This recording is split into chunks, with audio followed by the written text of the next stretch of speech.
इस वक्त हम लखनऊ में है और आज हमारे बीच में है दद्दू प्रसाद जी। ये सामाजिक परिवर्तन मिशन के बहुत बड़े प्रभारी रह चुके हैं। कांशीराम जी के चेले हैं, साथ ही ये पूर्व मंत्री भी रह चुके हैं उत्तर प्रदेश शासन में। हम इनसे जानना चाहेंगे सर, आज जो बसपा, जय भीम सर, आज जो बसपा की दुर्दशा हुई है उसके बारे में आपका क्या कहना है? बसपा के दुर्दशा में के बारे में जानने से पहले हमें जानना होगा कि बहुजन समाज पार्टी उत्थान कैसे हुआ, मजबूत कैसे हुई। तो इस देश में सामाजिक परिवर्तन आंदोलन को स्वीकार करके जो दलितों, पिछड़ों, आदिवासियों की आवश्यकता है कि इस देश की ऊर्ध्वाधर खड़ी हुई समाज व्यवस्था को बदलकर समता, स्वतंत्रता, बंधुत्व और न्याय पर आधारित सामाजिक व्यवस्था की स्थापना करना, जो भारत का संविधान का अनुच्छेद 38 इसकी अनुशंसा करता है और स्पष्ट प्राविधान करता है। तो मानवर कांशीराम जी ने सामाजिक परिवर्तन आंदोलन के लिए एक जनमत तैयार किया और बहुजन समाज पार्टी के द्वारा घोषित किया गया कि हम सामाजिक परिवर्तन के लिए, समाज में एक बड़ा बदलाव लाने के लिए काम करेंगे। तो सामाजिक बदलाव के लिए जो सहमति बनी वो बहुजन समाज पार्टी के लिए वोट में तब्दील होती गई और इस कारण से बहुजन समाज पार्टी मजबूत हुई। दूसरा कारण था बहुजन समाज पार्टी के मजबूत होने का कि जो हमारा 1936 में प्रथम आम चुनाव हुए प्रांतीय सरकारों के लिए और उसके बाद बाबा साहब अम्बेडकर जब उसमें बम्बई विधानसभा में 15 लोग खड़े किए और 13 लोग जीत गए, तो उससे जो भारत का यथास्थितिवादी शोषणकारी ताकतें हैं वो चौकन्ना हुई और उन्होंने इस बात का अनुमान लगाया कि भारत में लोकतंत्र अगर कामयाब हुआ तो फिर भारत के दबे कुचले लोग इस देश के प्रधानमंत्री हो सकते हैं, हुक्मरान हो सकते हैं। इसलिए लोकतंत्र को नाकामयाब बनाने के लिए उन्होंने वोट की बिकवाली प्रारंभ कराई और जो दलित, पिछड़े, आदिवासी लोग हैं वो 6000 जातियों में ऑलरेडी सामाजिक व्यवस्था के कारण पहले से ही विभाजित थे, उसका उन्होंने लाभ लिया और वोट बेचने की, वोट को बिकवाली करने के प्रबंधन किया और जब वोट बिकने लगा तो लोकतंत्र नाकामयाब हो गया और बाबा साहब अम्बेडकर भी उसके पश्चात चुनाव नहीं जीत पाए। तो 50 साल बाद मानवर कांशीराम जी ने वोट की बिकवाली बंद कराई और नंबर 2 काम किया कि जो वोट बिखरा हुआ था, हम हैं तो 85% पर 6000 टुकड़े हैं, तो जो वोट बिखरा हुआ था जातियों के आधार पर, तो जातियों में तोड़े गए लोगों को जोड़कर बहुजन समाज बनाया और जो वोट बिक रहा था कौड़ियों के भाव, तो उस वोट को ना बिकने वाला बनाया, वोट की बिकवाली बंद कराई और उन्होंने समाज को इस बारे में मिशनरी भाव से तैयार किया कि वोट अनमोल है, बहन बेटी की इज्जत के समान है। जो वोट बेचे समझो बहन बेटी की इज्जत बेचे। वोट और बेटी बेची नहीं जाती है बल्कि इज्जतदार लायक वर आदमी को सौंपी जाती है। वोट बेचना बंद करो, जो ना माने बिरादरी में उसका हुक्का पानी बंद करो। ये बात जब जन जन तक घर कर गई, फैल गई, वोट की बिकवाली बंद हो गई, तो निर्धन लोग भी चुनाव जीतने लगे। निर्धन लोग भी चुनाव जीतने लगे और बहुजन समाज पार्टी वोट की बिकवाली बंद होने के कारण मजबूत होती गई। बहुजन समाज पार्टी ने जब शोषणकारी ताकतें अंदर पहुंच गईं, इनफिल्ट्रेशन कर गईं, तो उन्होंने सेबोटेशन की कार्रवाई प्रारंभ करने के लिए तो पजेशन करने की कोशिश किया। पजेशन में उनको थोड़ी अड़चन आई, दिक्कत आई कांशीराम जी की मौजूदगी के कारण। इसलिए उन्होंने नया तरकीब निकाली कि फुटकर वोट, जब मानवर कांशीराम जी ने ऐलान कर दिया कि मैं ना बिकने वाला समाज बनाने में कामयाब हो गया हूँ, तो लिहाजा उन्होंने इकट्ठा हुए वोटों की बिकवाली चालू करा दी।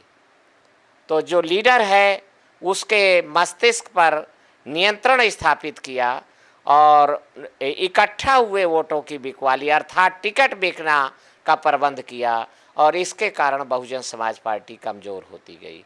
सामाजिक परिवर्तन का आंदोलन छोड़ देने के कारण बहुजन समाज पार्टी कमज़ोर होती गई। एक चीज़ और है जिसने बहुजन समाज पार्टी को मजबूत बनाया, वो था कि जिनका वोट उन्हीं का नोट, तो अर्थात वोट के साथ नोट मांगो अभियान, जिसकी शुरुआत मानवर कांशीराम जी ने 1988 में इलाहाबाद के उपचुनाव से किया और वो प्रत्येक पूरे देश में प्रत्येक इलाके में फैलती गई।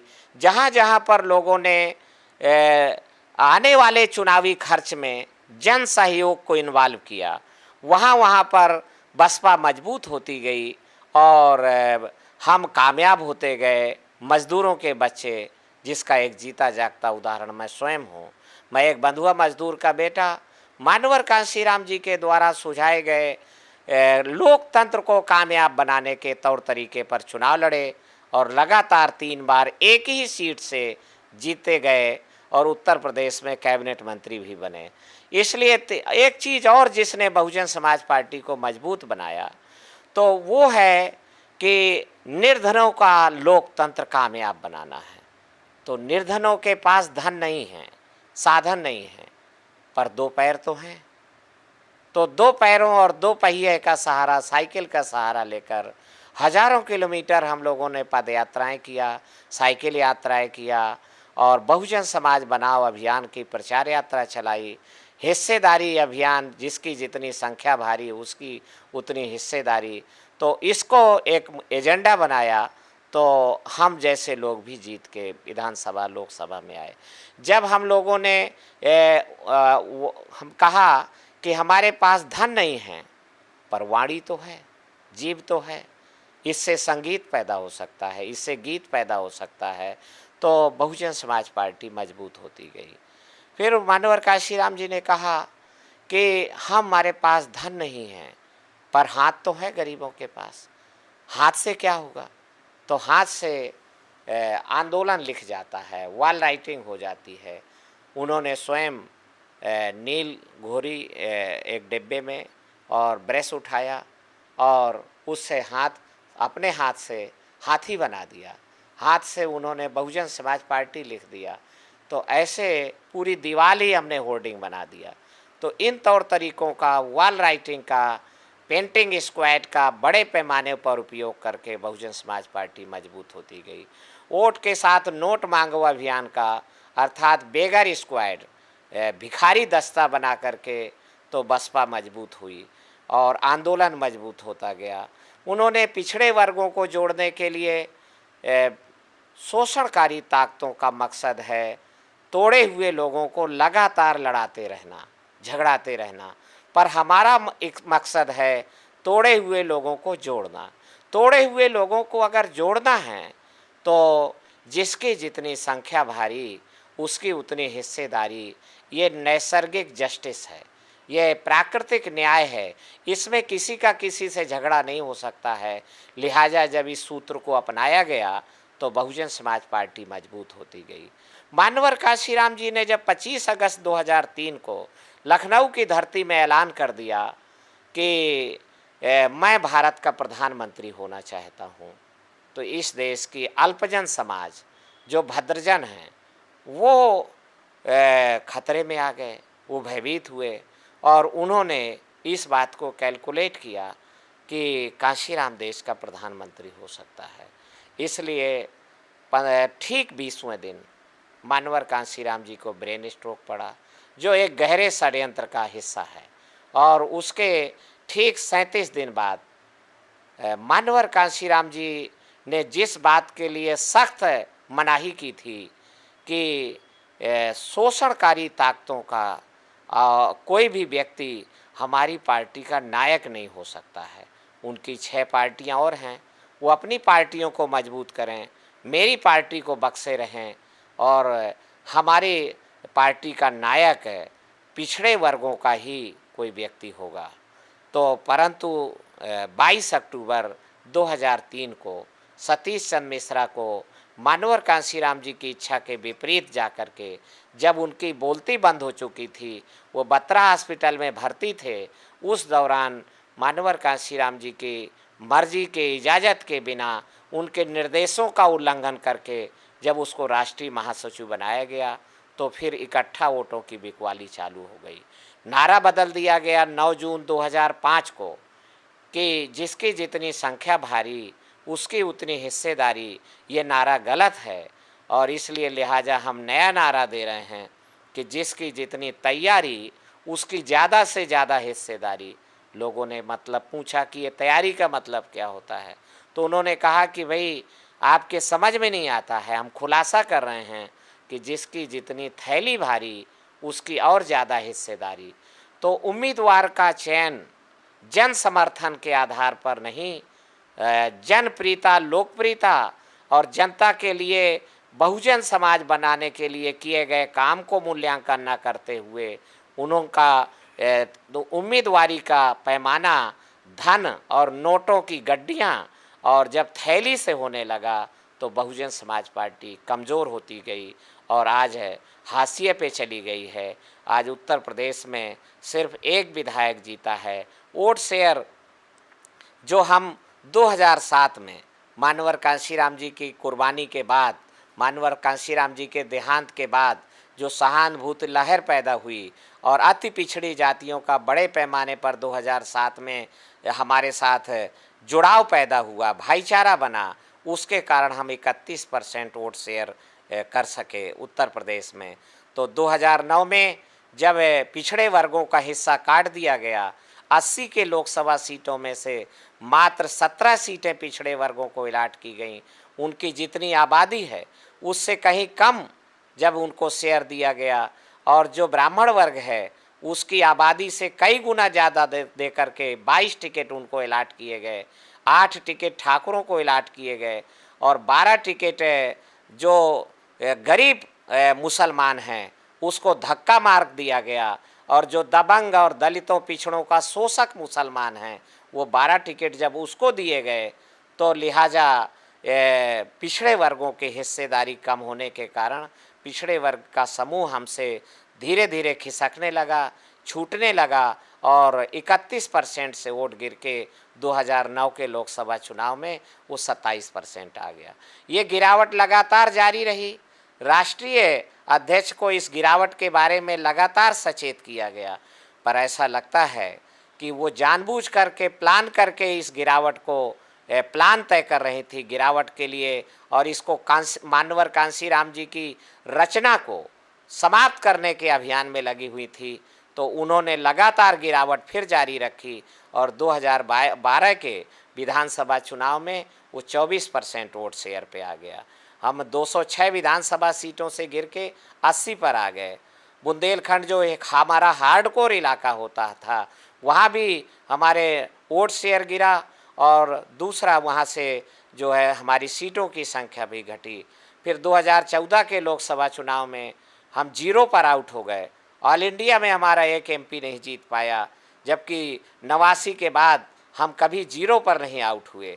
तो ये पहली बार था 2014 में और वोट शेयर 24% से गिर के 23% पे आ गया और लिहाजा जो है हम हाशिए पे जाते रहे। 2017 के विधानसभा चुनाव में हमारा वोट शेयर गिर के 22% आ गया और हमारी सीटों की संख्या 80 से गिर के 206 से गिरकर 19 पर आ गई। ये 19 का जो संख्या बल है भारत की मैथोलॉजी में, अंक गणित में, ये बहुत ही खतरनाक है। 19, 20 और 21। 20 का मतलब होता है ज़्यादा बढ़ोतरी और 21 का मतलब होता है लगातार बढ़ोतरी, पर 19 का मतलब होता है लगातार घटोतरी। तो बहन मायावती को इस बारे में लगातार सचेत किया गया, पर जो रखवाले थे इस मिशन को उन्होंने एक एक करके रखवालों को धक्का मारा, लात मारी। अति पिछड़ी जातियां जो हमारे साथ कंधे से कंधा मिला के चल रही थी उनको हिस्सा काटा गया। जो अति दलित जातियां कोरी, धोबी, वाल्मीकि, खटीक और कठेरिया, ये जाति समूह भी हम 2-2, 4-4 टिकट दे करके और उनको हिस्सेदारी मुकर्रर करके अपने साथ जोड़े रखते थे, तो उनके सारे टिकट काट दिए गए और जब सारे टिकट काट दिए गए तो उनको भारतीय जनता पार्टी में जाने के लिए मजबूर किया गया कि आप भारतीय जनता पार्टी में जाइए। हमने ऐसा महसूस किया और बहुत मजबूती के साथ मैं कहना चाहता हूँ कि शायद एक प्लानिंग का हिस्सा था। आरएसएस की जिस ताकत ने 3 बार 1995, 1997 और 2002 जो आरएसएस ने 3 बार बहन मायावती को मुख्यमंत्री बनाया, वो शायद उसका ब्याज सहित बदला ले रहे थे, वापस ले रहे थे और लिहाजा जो बहुजन समाज है उसको तोड़ रहे थे। तो जो अति पिछड़ी जातियां हैं उनका हिस्सा काटा गया और उनके मानद नेताओं को, जनप्रिय नेताओं को निकाला गया, पार्टी से बाहर किया गया और उम्मीदवारी का निर्धारण जनप्रियता, लोकप्रियता, जन आधार, जन समर्थन न होकर के धन होने लगा। तो बहुजन समाज पार्टी लगातार कमज़ोर होती गई और आज दुखद ये अंत हो चुका है एक तरीके से। तो आज वोट शेयर 22% से भी नीचे गिरकर ये 13% पे आ गया है। तो एक जो भारी गिरावट है वो देश की पवित्रता खो बैठे हैं। मिशनरी की जगह पर मर्सनरी लोग काम कर रहे हैं। मर्सनरी माने भाड़े के लोग, और मिशनरी लोगों को आउट कर दिया गया है। इस कारण से बसपा कमज़ोर होती गई है। और दूसरी चीज़, जो भरोसा बेशकीमती है, जो हमने बहुजन समाज पार्टी ने भरोसा जीता था, वो भरोसा खो गया है। आज हम अपील करना चाहेंगे कि हमें पुनः उठ खड़े होना है अगर, तो जिन मुद्दों पर हम लोकप्रिय हुए थे उन मुद्दों को हमें स्वीकार करना होगा, उनको फिर लाना होगा। पर भरोसा कैसे जीतेंगे? भरोसा तो खो बैठे हैं। इसलिए मैं बहुत जोर दे के कहना चाहता हूँ कि बसपा को अगर बचाना है तो बहुजन समाज पार्टी की राष्ट्रीय अध्यक्ष जो भरोसा खो चुकी हैं वो इस्तीफ़ा दें, और इस्तीफ़ा दे करके मानवर कांशीराम जी के तरासे गए लोग जो किसी पार्टी में नहीं गए हैं और किसी पार्टी के पिछलग्गू नहीं बने हैं, तो उनको एक पूरे देश में वो संघर्ष कर रहे हैं, संघर्ष करें और बहुजन समाज पार्टी का उनको कमान दी जाए और बहन मायावती इस्तीफ़ा दें, चूँकि वो भरोसा खो चुके हैं और बहुजन समाज पार्टी के पतन के लिए वो जिम्मेदार हैं। सर एक्चुअली मेरा दूसरा सवाल यही था कि आगे बहन जी को जो 3 बार मुख्यमंत्री बनने का सौभाग्य प्राप्त हुआ था, माननीय कांशीराम जी ने जो आंदोलन छेड़ा था, उन्होंने बोला था कि बहुजन समाज एक पार्टी नहीं आंदोलन के रूप में है। इसकी जो छवि उन्होंने थोड़ा सा ये मलिन कर दी है, ऐसा बोल सकते हैं, क्योंकि आपने उनका आंसर दे दिया है। मैं थोड़ा सा इसमें ये कहना चाहूँगा कि आप बोल रहे हैं कि उन्होंने इस्तीफ़ा दे के दूसरे किसी को लाना चाहिए, तो ऐसे कोई लोग हैं कि जो इसको आगे ला सकते हैं, जिससे बदलाव होना बहुत ज़रूरी है। आपने बोला कि बहुजन समाज के अलग अलग उन्होंने ये करके एक प्रभावित जनजाति के लोगों को, जाति के लोगों को ऊपर लाने की कोशिश की है मायावती जी ने।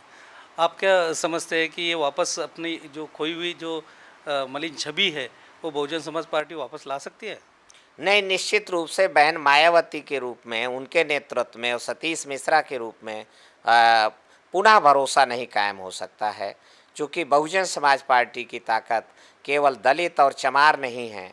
बहुजन समाज पार्टी की ताकत अति पिछड़ी जातियां हैं और उनमें बहन मायावती की जो भरोसा है वो पूरी तरीके से टूट चुका है। मायावती इस्तीफ़ा दें, हम नया विकल्प, नया नेतृत्व निश्चित रूप सर के लेके आएंगे। इस देश में बहुजन समाज में नेतृत्व की कोई कमी नहीं है। सर इस बार आपको समाजवादी पार्टी ने आपको समर्थन देने के बाद भी आपको टिकट नहीं मिली, आपका टिकट काट दिया गया, इसके पीछे का क्या राज है, ज़रा आप बताइए। नहीं, देखिए, समाजवादी पार्टी को सामाजिक परिवर्तन मिशन जो हमारा एक जन आंदोलन है, तो समर्थन दिया गया था सामाजिक परिवर्तन मिशन की तरफ से समाजवादी पार्टी के लिए। कंडीशनल समर्थन था भारतीय संविधान की रक्षा के लिए, आरक्षण बचाने के लिए, उत्तर प्रदेश में सांप्रदायिक ताकतों को सत्ता में आने से रोकने के लिए, और सामाजिक बदलाव की प्रक्रिया को तेज करने के लिए। तो इन 4 मकसद को लेकर के हमने समाजवादी पार्टी को समर्थन दिया था। इसके बदले में माननीय अखिलेश यादव ने ये आश्वासन दिया था कि हम सामाजिक परिवर्तन मिशन के खाते में एक विधानसभा का टिकट देने का और एक जगह से चुनाव लड़ाने का प्रबंध करेंगे। तो उन्होंने औरैया से आश्वासन दिया, फिर बांदा जिले की नरैनी से उन्होंने ऐलान भी कर दिया। पर जो समाजवादी पार्टी के अंदर बदलाव विरोधी ताकतें काफ़ी मजबूत हैं और ख़ास करके फ्यूडल फोर्सेज वहाँ मजबूत हैं, तो और निश्चित रूप से आरएसएस की टीम भी वहाँ पर सक्रिय है। इस कारण से तो उन्होंने वो टिकट काट दिया और टिकट काट देने के कारण हम चुनाव नहीं लड़े। पर इससे हमें हमारी सामाजिक परिवर्तन मिशन के जो इरादा है उस पर बदलाव नहीं आया और हमने पूरे चुनाव भर सामाजिक परिवर्तन मिशन ने समाजवादी पार्टी को समर्थन दिया। और जो ये 9% वोटों की गिरावट है बहुजन समाज पार्टी में, तो मेरा अनुमान है कि 6 से 7% वोट ये समाजवादी पार्टी में शिफ्ट हुआ है संविधान को बचाने के लिए, आरक्षण बचाने के लिए और भारतीय जनता पार्टी को सत्ता में आने से रोकने के लिए 6 से 7% वोट ये समाजवादी पार्टी को हमारे काडर ने, जिसको मानवर कांसीराम जी ने तैयार किया था, तो जो यथास्थितिवादी ताकतों को वोट नहीं दे सकते हैं, तो उन्होंने समाजवादी पार्टी को वोट दिया है। आगे समाजवादी पार्टी भी अगर सामाजिक बदलाव के रास्ते पर आगे बढ़ेगी तो उससे दोस्ताना संबंध रह सकते हैं। पर हम सबक सीखा है हमने कि समाजवादी पार्टी भारतीय जनता पार्टी को रोकने का माध्यम हो सकती थी, जो वो नहीं हो सकी। पर समाजवादी पार्टी सामाजिक बदलाव का माध्यम नहीं हो सकती है। समाजवादी पार्टी वो भारत में अगड़ा बनाम पिछड़ा की लड़ाई को मैदान में ताल ठोक कर के लड़ने वाली पार्टी नहीं हो सकती है। तो अगर हमें इस देश में सामाजिक बदलाव चाहिए और अगड़ा बनाम पिछड़ा की लड़ाई को 85 बनाम 15 की लड़ाई को तेज करना है, तो हमें पुनः अपने पैरों पर खड़े होकर हमें आगे बढ़ना होगा। और सारे राजनीतिक दल इस देश में यथास्थितिवादी हैं, शोषणकारी हैं और संविधान के अनुच्छेद 38 का खुलेआम उल्लंघन करके जो ट्रेडिशनल परंपरावादी, जातिवादी, वर्ण व्यवस्थावादी सामाजिक व्यवस्था है उसको लगातार जारी रखना चाहते हैं, उसको टिकाए रखना चाहते हैं। उसके वो केयर टेकर के रूप में सारे राजनीतिक दल काम कर रहे हैं। इसलिए जनता की आवश्यकता है इस देश में समता, स्वतंत्रता, बंधुत्व और न्याय पर आधारित सामाजिक व्यवस्था की स्थापना करना। तो इसलिए नया परिवर्तनकारी दल बनाए जाने की आवश्यकता है। सामाजिक बदलाव लाने वाले दल की एक आवश्यकता है, जिसको पूरे देश में इस एजेंडे पर काम किया जाए। और इस मुद्दे पर मेरा दृढ़ विश्वास है कि भारत की अधिकांश जनता सामाजिक बदलाव के लिए सहमत है और वो चाह रहे हैं कि अब सरकारें बदलते बदलते बहुत काम हो गया और कंप्लीट रिलैक्सेशन और कंप्लीट सेटिस्फेक्शन पब्लिक को नहीं मिल रहा है। तो कंप्लीट सेटिस्फेक्शन के लिए सरकार नहीं, सामाजिक व्यवस्था बदली जाए। मैं जानबूझ करके व्यवस्था बदलने की बात नहीं कर रहा हूँ, मैं जोर दे करके सामाजिक व्यवस्था को बदलने की बात कर रहा हूँ। तो इसलिए सामाजिक न्याय की अवधारणा फलीभूत नहीं हो सकती है जब तक कि इस देश की ऊर्ध्वाधर खड़ी हुई समाज व्यवस्था को नहीं बदला जाएगा। क्योंकि वर्तमान ऊर्ध्वाधर खड़ी हुई सामाजिक व्यवस्था अन्याय को, सामाजिक अन्याय को प्रोत्साहित करती है और जन्म देती है। तो इसलिए सामाजिक परिवर्तन के बिना सामाजिक न्याय की अवधारणा बेमानी है, धोखा देना है। सर, इस चुनाव में अखिलेश जी ने भी बहुत सारा प्रयत्न किया था, समाजवाद और अम्बेडकरवाद, ये दोनों को इकट्ठा करके एक सपा बसपा का गठबंधन होने के लिए उन्होंने काफ़ी कोशिश की। काफ़ी लोगों का भी कहना था कि सपा और बसपा का गठबंधन होने से भाजपा को कहीं तो मार पड़ेगी, लेकिन ऐसा नहीं होते हुए दिखा। 2019 के लोकसभा चुनाव में सपा बसपा का गठबंधन हुआ। उसके लिए सामाजिक परिवर्तन मिशन ने और हम लोगों की टीम ने उत्तर प्रदेश में करीब 15 जगह पर एक सेमिनार आयोजित किए और सेमिनार आयोजित करके इस बात के लिए माहौल तैयार किया कि सपा बसपा गठबंधन जरूरी है। अखिलेश यादव जी को ज्ञापन भेजे गए, मायावती को ज्ञापन भेजे गए और खैर गठबंधन हुआ, पर वो गठबंधन ज़मीनी स्तर पे नहीं उतारा जा सका।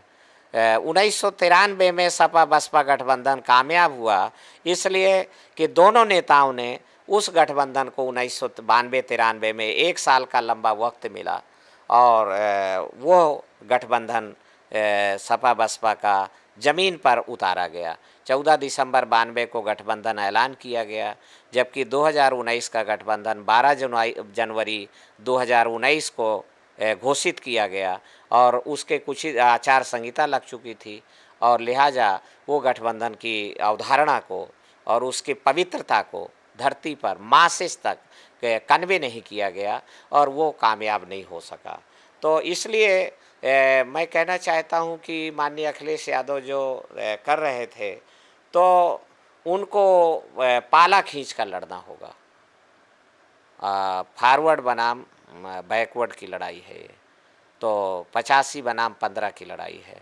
तो इस पे वो समाजवादी पार्टी के अंदर जो फ्यूडल फोर्सेज हैं, जो बदलाव विरोधी ताकतें हैं, वो अम्बेडकरवादी लोगों को चुनकर विधानसभा और लोकसभा में नहीं जाने देना चाहती हैं।